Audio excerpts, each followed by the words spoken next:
દેશભરમાં ચૂંટણીનો શંખનાદ થઈ ચૂક્યો છે।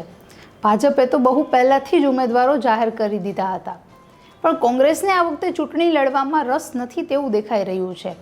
કારણ કે જે બેઠકને કોંગ્રેસનો ગઢ માનવામાં આવે છે એવી ઉત્તર પ્રદેશની બે હાઈ પ્રોફાઇલ બેઠક અમેઠી અને રાયબરેલી કે જેના પર કોંગ્રેસે હજુ પણ ઉમેદવારો જાહેર કર્યા નથી, પણ આખરે હવે આ બેઠકનું સસ્પેન્સ છે તે કોંગ્રેસે ખોલી નાખ્યું છે અને ઉમેદવારોને મેદાને ઉતારી દીધા છે। નમસ્કાર, આપની સાથે હું છું જાનવી।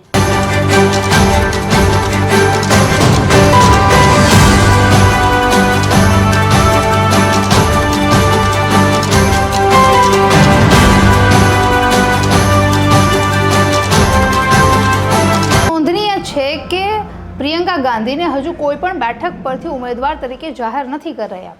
અમેઠી બેઠક પરથી કોંગ્રેસના લોકસભાના ઉમેદવાર કેએલ શર્માને સોનિયા ગાંધીથી ઘણા નજીકના નેતા તરીકે માનવામાં આવે છે, કારણ કે પંજાબના લુધિયાણાના કેએલ શર્મા રાયબરેલીની બેઠક પરથી સોનિયા ગાંધીના સાંસદ પ્રતિનિધિ તરીકે કાર્ય કરી રહ્યા છે। નોંધનીય છે કે દેશભરમાં લોકસભાની ચૂંટણીને લઈને જે માહોલ છે તે ગરમાઈ રહ્યો છે અને દેશભરની નજર કોંગ્રેસની જે આ બે હાઈ પ્રોફાઇલ બેઠકો છે રાયબરેલી અને અમેઠી તેના પર હતી।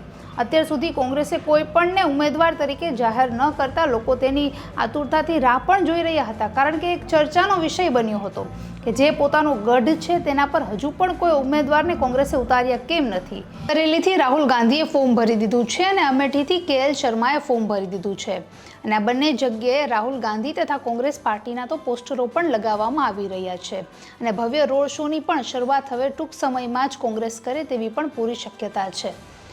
તો રાયબરેલી અને અમેઠી બેઠક કે જ્યાં કોંગ્રેસનો ગઢ ઓલરેડી માનવામાં આવે છે, આ બંને બેઠકો કોંગ્રેસ માટે પરંપરાગત બેઠકો છે, ત્યાં બાજી તે જોવું ખૂબ મહત્વનું રહેશે। નમસ્કાર।